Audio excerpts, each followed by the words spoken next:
Hello everyone, it's Andy Glenn here, welcoming you all to another Sharks TV podcast. And this week it's Liam Stenton, number 10. Liam, how you doing? I'm good, Andy. Thanks for having me on again. I know you're on here all the time, aren't you? Yeah, just a usual now, isn't it? But we've got you on for a special reason. Can you guess what that reason is? Nah, not sure. That's shocking. You better come up with a better adjective than not sure. Anyway, the reason we got you on is you signed another 2-year extension deal with the Sharks. Good news for all Sharks fans. Was it as tough a decision as it was the last time you signed? No, it was quite an easy decision this time, to be honest, Andy. The conversation was pretty easy. I spoke to Craig, spoke to Martin, and yeah, it was from there. It was pretty simple. All right, why? Why was it simple? I mean, it's my hometown club. I've loved being here again. I've loved playing in front of all the fans again. I love being around all the guys again, and it's like I said, it's my hometown club, and I just love playing here. I thought you were going to be much more hardball than that, because the last time you were on, you were talking about your favourite rinks and underfloor heating and all the rest of it, and we were kind of joking about it being, that's all we got, underfloor heating. Nah, not yet. Right, so that was just a bit disappointed with that, but I think it might get covered soon. Might get covered soon. I somehow doubt it. It's the top of the list of the owner's shopping list as such, but the dust is starting to settle on a season where we probably haven't achieved what we set out to at the start, but we only just fell short. Would you say it's been a successful season or an unsuccessful season? I think it's been a bit of both. It's been successful in the fact that it's our first time in this league. There's a lot of players that hadn't played in this league before. I think there was only maybe 2 players that had played any sort of games in this level. Obviously, a couple of guys coming down, a couple of guys coming up, or most guys coming up, and then obviously some guys new to the country as well. So it was always going to be tough. But I feel like we've not underachieved, because, I mean, underachieving would be coming last in the league, because obviously we didn't win in no games, would be underachieving. We've done well. We've beat every team. Not beat every team. We just lost out to Telford, but we took points off them. We've beat every other team in the league. That's right. I mean, if that's not successful in a first year in a league that there's not a lot of players who've played them before, I mean, there's not much else you can ask for, to be honest. I mean, I guess from a Sharks perspective, we were used to winning, and it was we rarely got beat. So this season it's been a reality check for us in a much better league. And I think if you speak to the fans, they generally have enjoyed it more. It sounds counterintuitive, but winning every single Saturday, Sunday was not as enjoyable as perhaps beating Leeds or Milton Keynes or Swindon. Yeah, I mean, definitely. It's the same for the players. When you're beating teams 10-0, 11-0, 10-2, whatever it may be, it's not as fun as when you're in a game. You're going into the last minutes and it's 2-2, and you're trying to get a winner. You might go in overtime. That suspense is what makes it enjoyable, even for the fans, for the players, for everybody watching, everyone involved, even the coaches, the staff. Like, it's always going to be better to play in a game that's tight than playing a game that you're 10-0. Obviously, it's nice to win, and it's nice to win comfortably, but I mean, I'd rather win a 3-2 than a 10-2. You've got to lose to really appreciate the wins, though, haven't you? Oh yeah, absolutely. I mean, obviously the year before I went to Glasgow, we were still dominating that league. That was the year we won 3 out of the 4 trophies. So, I mean, it was like that when I was here before. Obviously, the year I went up to Glasgow, again they dominated, and they were beating teams the same kind of scorelines, even more. So yeah, it's, as a player, like I said, it's much better coming in, not knowing what's going to happen on that night. Sometimes you'd come in the previous years and you'd be expected to win, and you'd know you were going to win. No disrespect to other teams, they obviously always came and they gave it their all, but we just had better players, better systems, and it was just the way it went. But this year, yeah, I'd much rather be, like I keep saying, I'd rather be in a 3-2 game than a 10-2 game. How have you found the league yourself? Was that a surprise to you? Very competitive, to be honest. I wasn't sure what to expect, obviously, going from the NHL 1 to the Elite League and then coming back down into the little gap in the middle. But it's been a lot better than I expected, almost.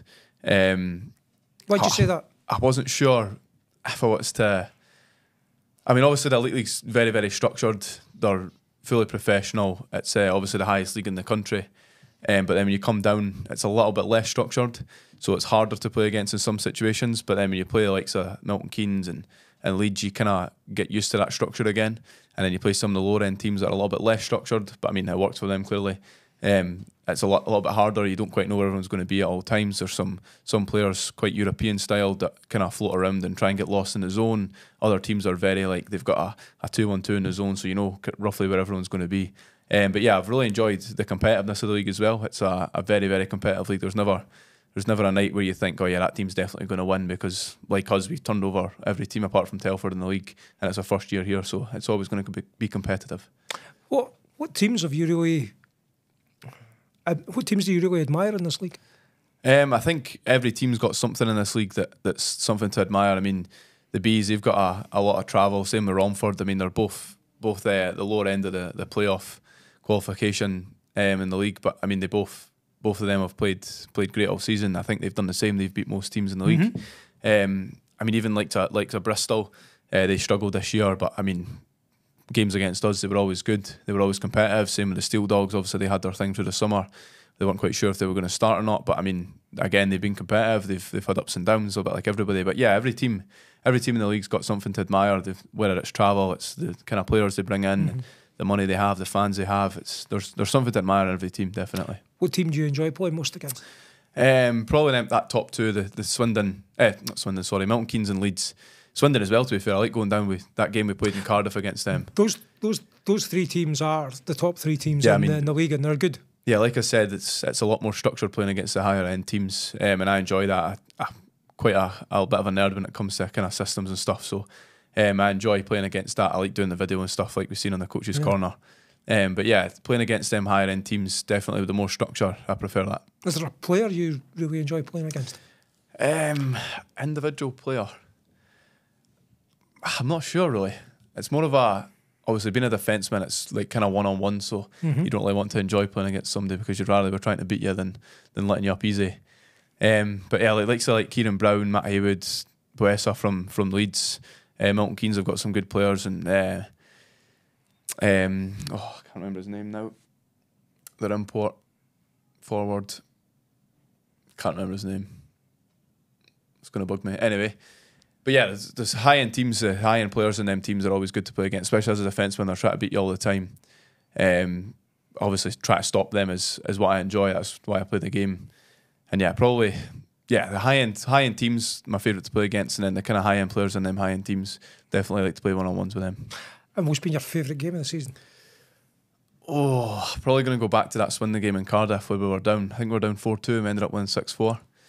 I think in the last 10 minutes we scored 4 goals, and it was 2 goals in the last minute and a half or Craig something. Peacock. It was, yeah. Peaks with the diving poke check and right at the end there. That was definitely good. I mean, I was standing on the bench watching the game at that point, and I think I'd just come off a shift, and Peaks and Dunny got a little break, and I said, just put it in the net. I just said to myself, just put it in the net, and they done it, and then they went and done it straight after it. I mean, Peaks come over right at the end. I think Swindon pulled a time out, and Peaks came over and he said, do you want me to win this forward to Spud? And Spud just kind of looked at him and went, well, if you want, and then he won it forward, beat the guy and went and scored. And they pulled their keeper at that point. Yeah, anyway, so it was it was a good game to be a part of. Fantastic. I'm not going to ask you what your worst game was, but you can answer it if you really want to. I had a few dodgy games, Andy, but try to forget about them ones. Have you been pleased with your own form this season? Yeah, definitely. I feel like obviously coming down a level, it was a little bit of adapting to at the start of the year. Felt like I got off pretty hot actually on the points. Structurally as well was pretty good. But I felt like I've been pretty consistent all year. I mean, I've not been a massive point producer, but I mean, I'd rather be a shutting in the defence. But if the goals aren't going in our net, then they're not gonna win. But yeah, I've contributed points wise. I think I'm sitting just over half a point a game, so pretty happy with that as a defenceman. Obviously playing a little bit in power play, a lot on the PK, blocking a lot of shots. I felt like I've been pretty consistent all year. And as a result, I mean, again, I'll go back to the decision that you said was the toughest one of your life, whether to continue with Glasgow or to move here. Are you happy with how you have progressed and how your game's developed in this league? Yeah, definitely. I mean, coming down, like I've said before, coming down from Glasgow, it was a big decision for me. I mean, you never know what's going to happen, so it's always kind of like, will I, will I not? But yeah, that decision, that was tough. I'm glad I made that decision, obviously, coming down, but no disrespect from Glasgow, they were absolutely brilliant to me. I think I've said it most times I've been on, they were always good, they looked after me, they gave me everything that I needed, and they gave me opportunities, which is kind of the main thing that I wanted from them. But yeah, coming down, it was a tough decision. But I mean, yeah, I'm happy I made that decision now. Looking forward now in the next 2 years as well. I mean, if it wasn't for the three guys, the owners, I mean, none of this would have been possible. So it's a big thanks to them, obviously, coming in, bringing professional ice hockey to Dumfries and to my hometown and my home club. It's a big thank you to them mainly. And you've grasped this opportunity with both hands. You've really got involved in the social media side of things as well. Have you enjoyed that? Yeah, really enjoyed that. I mean, up in Glasgow, it was a lot more involved than it was down here before. Obviously, with it being a kind of amateur club, it wasn't as big a thing. But then coming in, as soon as even the likes of you and John Strange said to me right at the start, like, we're going to get right involved in the social media. I think my release when I first came down was me skating around the ice. And I enjoyed doing that. And then from there, I've just kind of kept going, kept enjoying it. In the school programs as well, getting involved in that. Obviously, like you said, the social media side. But yeah, it's all been part of it, and I've really enjoyed all of it. Now you've got 2 years in front of you with the Sharks. This year, there's a bit more of a lead time through the close season. We're going to have a long close season, unfortunately, but that's just the way it goes. You're obviously still working at Mark Gallagher's gym and such like. No excuse for you to be slacking off during the summer. You'll be super fit come the start of the season, won't you? Yeah, I mean, every summer from when I've started playing professional, I've kept working in the gyms. I've been training myself. Last season, I got a couple of the boys into the gym as well. Stuart Kerr, he's not much of a gym rat, but now he absolutely loves it. He's never away from the place. Good. But yeah, me and him have been training all the way through the season, and we'll continue to train through the summer. Hopefully, I might come back a bit bigger, a bit heavier, a bit stronger. But I mean, got to be light on my feet as well, being pretty quick on the ice. So it's I'm looking forward to the summer. Get the head down, get on with things, and then hopefully come back flying. Right, this is going to be the one that's going to be played back probably in about 12 months from now. How do you think we're going to go next season? And I know it's difficult because there's only 2 people signed for the club, yourself and Kel, but where do you think we're going to go? I'm pretty confident we'll be better than this year. I feel like we're going to make playoffs. I'm going to say somewhere between 6th and 4th, maybe even pushing into that spot 4th or 3rd. So 3rd, 4th, 5th, 6th into the playoffs. Yeah. So, right, okay, we'll hold you to that and we'll see where we get to. Just before you go, you know what I'm going to ask you. You've got huge numbers of Liam Stenton fans who come along, support you, both here and in Glasgow and other parts of the country. A message to your fans? Just a big thank you, to be honest. It's been a tough year for us, obviously coming in, not knowing what to expect. But it's just a big thank you. Thank you for coming out. Thank you for bringing all your friends. Continue to bring all your friends, kids, the likes, anybody that you think might enjoy it. Even people you might think might not enjoy it, they'll probably come, they will enjoy it. So yeah, keep turning out. Obviously this weekend, don't know when this is getting released, but this weekend we've got Hull at home, the last game. Obviously Peanuts 400, so a big send-off to him. And it'll be good to get here in numbers. Obviously, keep coming next year, and I look forward to seeing you all. Right, well, this is Andy Glenn saying cheerio, and thanks everybody for watching.